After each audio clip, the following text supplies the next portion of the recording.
ইয়াৰ পিছতে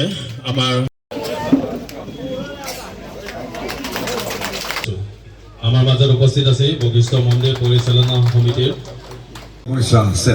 গতিকে এই সমস্যাবিলাক মই এটা কথা সদায় বিশ্বাস কৰোঁ যে মই এই পবিত্ৰ বশিষ্ঠ আশ্ৰমত আহি প্ৰথমতে মই মন্দিৰৰ ভিতৰত গৈ পেলাই কুণ্ডটোত গৈ পেলাই পানী স্পৰ্শ কৰি মূৰত লৈ মই আশীৰ্বাদ ল'লোঁ আৰু তাৰপিছত এই বশিষ্ঠ আশ্ৰমত সমবেত হোৱা ৰাইজৰ লগত মই মোৰ ভাৱৰ আদান প্ৰদান কৰিলোঁ আৰু সকলোকে মোৰ হৈ পেলাই ভাৰতীয় জনতা পাৰ্টিৰ প্ৰাৰ্থী হিচাপে মোক যাতে আশীৰ্বাদ কৰে তাৰ কাৰণে মই আবেদন জনালোঁ। ৱাৰ্ডে ৱাৰ্ডে গৈ ইতিমধ্যে আপুনি প্ৰচাৰ চলাই আছে, ৰাইজৰ মন জয় কি ধৰণে কৰি আছে?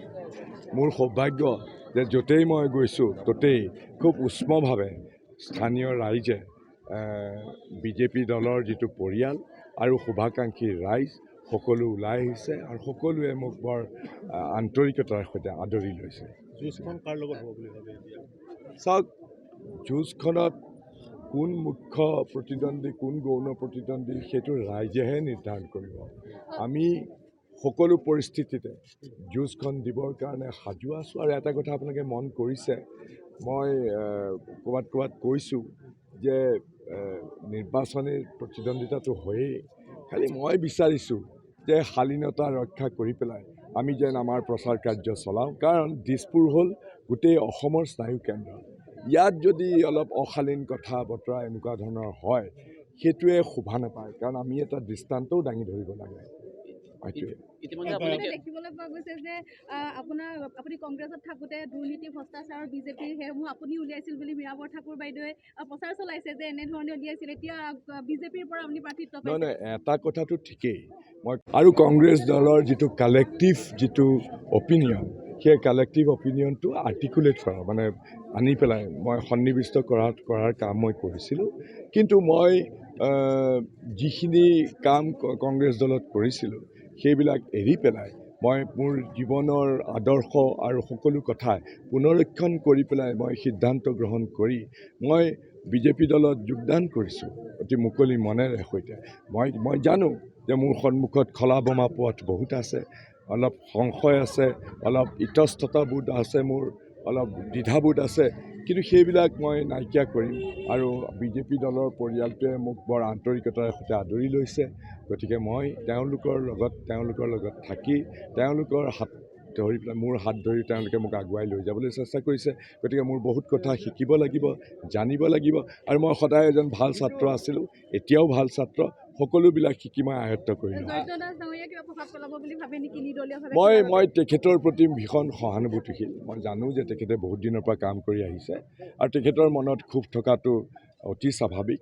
মই যেনেকৈ অতুল বৰা ডাঙৰীয়াক গৈ পেলাই তেখেতৰ আশীৰ্বাদ ল'লোঁ, জয়ন্ত দাস ডাঙৰীয়াকো মই তেখেতক আবেদন জনাব খুজিছোঁ যে আমি সকলোৱে মিলি পেলাই বিজেপি দলৰ লগত থাকি পেলাই আমি ভৱিষ্যতে কাম কৰাৰ বহুতো পৰিসৰ আছে।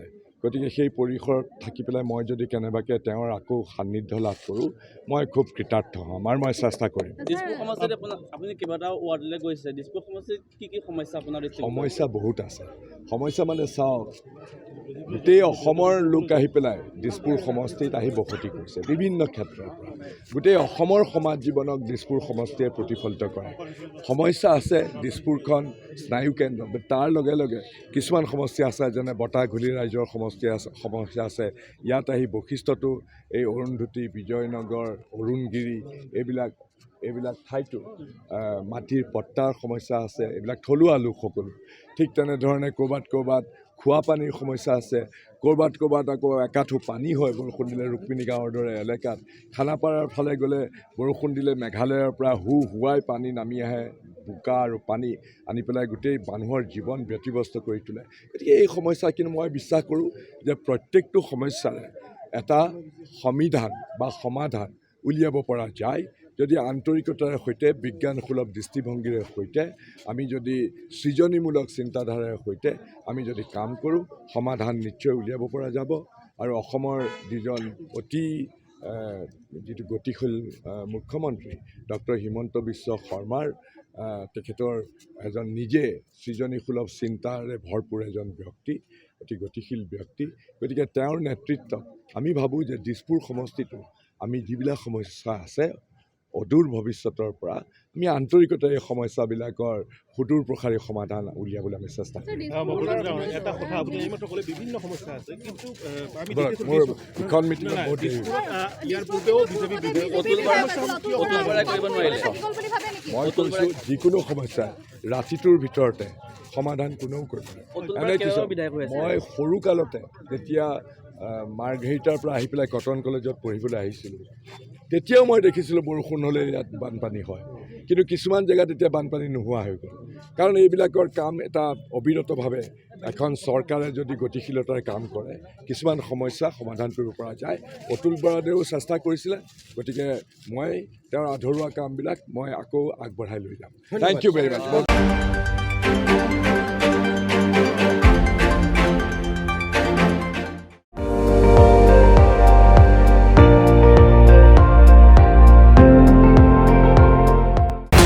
আপুনি চাই আছে ND24 সৰ্বশ্ৰেষ্ঠ নহয় সৰ্বোত্তমৰ দৌৰত